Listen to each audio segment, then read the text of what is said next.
परिभवाग्नमभीष्टदोहम् तीर्थास्पदं शिवगिरिं चेन्तं शरण्यं भिद्यार्तिहं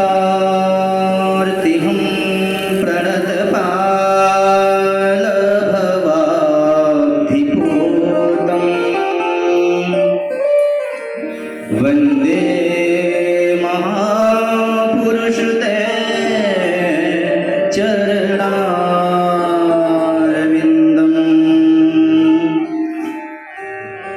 ब्रजे वसन्तं नवनीतचौरं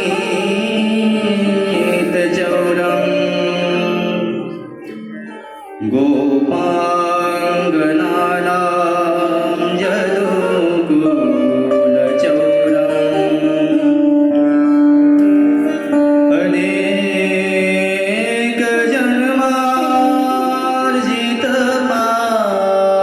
अनेकजन्मार्जितपापचौरम् चौराग्रगण्यं पुरुषं नमामि।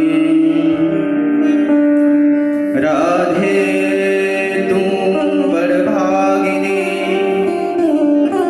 कवन तपस्या कीन तीन लोक के स्वामी जो सो तेरे अधीन आए हो तो प्रेम से ले लो हरि का नाम। सब भक्तों को अभिषेक की जय जय श्री राधे श्याम जय जय श्री राधे श्याम। बोले बांके बिहारी लाल की, राधा रमण सरकार की, सद्गुरु भगवान की। परम मंगलमय परात्पर अखिलेश्वर अखिल ब्रह्मांड नायक भगवान श्री राधा रमण लाल जी की अहेत की कृपा से एवं सद्गुरुदेव भगवान की अनुग्रह अनुकंपा से हम सभी को इस कलयुग के कलुषित वातावरण में भी, उसमें भी श्री धाम वृंदावन की पावन भूमि में श्रीमद् भागवत जी की कथा का रसास्वादन करने का ऐसा सुंदर अवसर प्राप्त हो रहा है। प्यारे भक्तों, हम लोग बड़े भाग्यशाली हैं, क्योंकि 84 लाख योनियों में हम लोगों को सर्वश्रेष्ठ मनुष्य शरीर प्राप्त हुआ है, और उसमें भी मनुष्य शरीर प्राप्त करने के बाद भी कोई कथा सत्संग नहीं करना चाहता है। लेकिन हम लोग बताइए, श्री धाम वृंदावन की भूमि में आकर के भगवान की दिव्य कथा का रसास्वादन कर रहे हैं। हम लोगों से बड़ा भाग्यशाली भला कौन हो सकता है। आइए हम सभी लोग श्रीमद् भागवत जी के महात्म्य के द्वितीय श्लोक की चर्चा को करते हैं।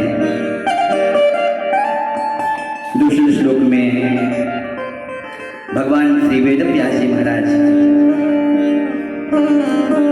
सुखदेव स्वामी के चरित्र तथा उनके वैराग्य का वर्णन करते हैं। यं प्रव्रजन्तमनुपेतमपेतकृत्यं द्वैपायनो विरहकातरया जुहाव पुत्रेति तन्मयतया तरवोभिनेदो सर्वभूतहृदयं मुने मानतोऽस्मि तं सर्वभूतहृदयं मुने मानतोऽस्मि। इस श्लोक में श्री व्यास जी महाराज सुखदेव स्वामी के चरित्र तथा उनके वैराग्य का वर्णन करते हैं। जिन सुखदेव स्वामी ने जन्म लेते ही संसार के समस्त कर्म बंधनों का परित्याग कर दिया और सब कुछ छोड़ करके वन में चले जाते हैं, पर जैसे ही सुखदेव स्वामी वन की ओर जाने लगते हैं ना, तुरंत भगवान श्री वेद व्यास जी महाराज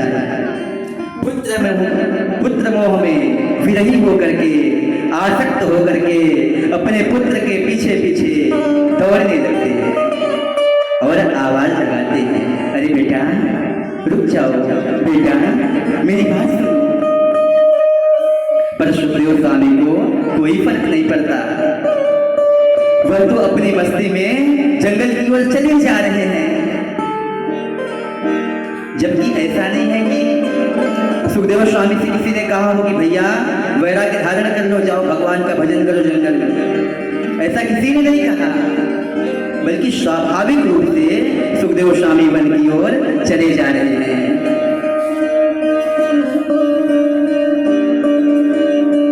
पर अपने पुत्र सुखदेव स्वामी को वन में जाते हुए देखकर वेद व्यास जी महाराज जैसे ही सुखदेव स्वामी के पीछे पीछे जा रहे थे ना, आवाज लगा रहे थे, बेटा रुक जाओ, बेटा मेरी बात सुनो। तो उस जंगल के वृक्षों पर लगा, अरे ये भगवान वेद व्यास जी महाराज इस प्रकार से पुत्रों में आसक्त हो गए हैं। जब वेद व्यास जी महाराज इस प्रकार से पुत्र मोह में आसक्त हो गए हैं, भला जो साधारण संसार के संसारी जन हैं उन लोगों पर क्या होता होगा, वो लोग पुत्र मोह में कैसे विरही होते होंगे। तो तुरंत उस जंगल के वृक्षों ने वेद व्यास जी महाराज को बड़ा सुंदर उत्तर देते हैं, तदा तन्मयतया कर्वः अभिनेतु उत्तरम ददु। मानो उन वृक्षों ने विचार किया कि जब व्यास जी महाराज का पुत्र मुंह में ये हाल है, तो जो साधारण संसारी जन हैं उन संसारी जनों का पुत्र मुंह में क्या हाल होता होगा। तो वह जंगल के वृक्ष मानो व्यास जी से कह रहे हैं कि हे व्यास जी महाराज, आप तो भगवान के कला बता रहे हैं और ज्ञानियों में भी सर्वश्रेष्ठ हैं, और आप इस प्रकार से पुत्र मोह में आसक्त हो रहे हैं। हे व्यास जी महाराज, यह आचरण आपको शोभा नहीं देता, क्योंकि आप वर्तमान के साथ साथ भूत भविष्य को भी जानने वाले हैं। भगवतः कलावतारस्य ज्ञानिनाम शिरोमणिः अथापि सोचति इति महत् आश्चर्य। वह जंगल के वृक्ष व्यास जी से कहते हैं कि हे व्यास जी महाराज,